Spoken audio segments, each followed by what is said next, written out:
So tonight I had the privilege to speak to our kids in the youth group at our church, and I was asked to speak about bullying. Um, you know, it so often is focused on young people, and it is true that they go through it, but bullying, unfortunately, doesn't stop with our youth. You see it in schools, even with teachers, adults trying to bully their way into getting things done their way. Uh, Sometimes it is in a way to try to lift themselves up and put down others. So today, when I was talking to the kids, I try to remind them that when you look at Jesus' life, in essence, by definition, he was bullied by the religious leaders. But Jesus never forgot who he was and whose he was. And I think that's important for us when we're in that situation, to make sure we're reminded continually that we're sons and daughters of God, the King of Kings, Lord of Lords, who loves us very much.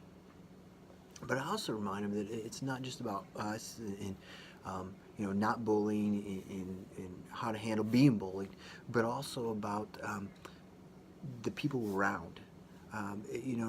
Jesus in John chapter 17, a prayer is a prayer for us, and his desire is that we would be united in love. Later on, we're also recognized at times that they will, people know that we are Christians by our love. And I see that it's essential for us to be there for each other, to encourage each other, to not allow a student or a teacher, a colleague to be bullied. That first off, those of us in the church should never be bullying each other, let alone anybody else. But we need to be there for each other, support each other, united with each other, so that we can make sure that that doesn't happen to others, that we can stand up for others and to others so that bullying doesn't take place. It has no place in the church. It has no place in the school.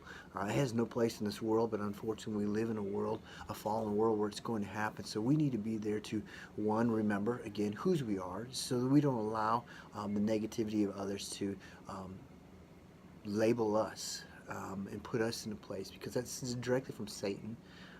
But at the same time, we need to be there for each other, united in love, standing up for one another, encouraging one another, building each other up, doing that for our kids as well as for our colleagues, so that nobody has to feel bullied.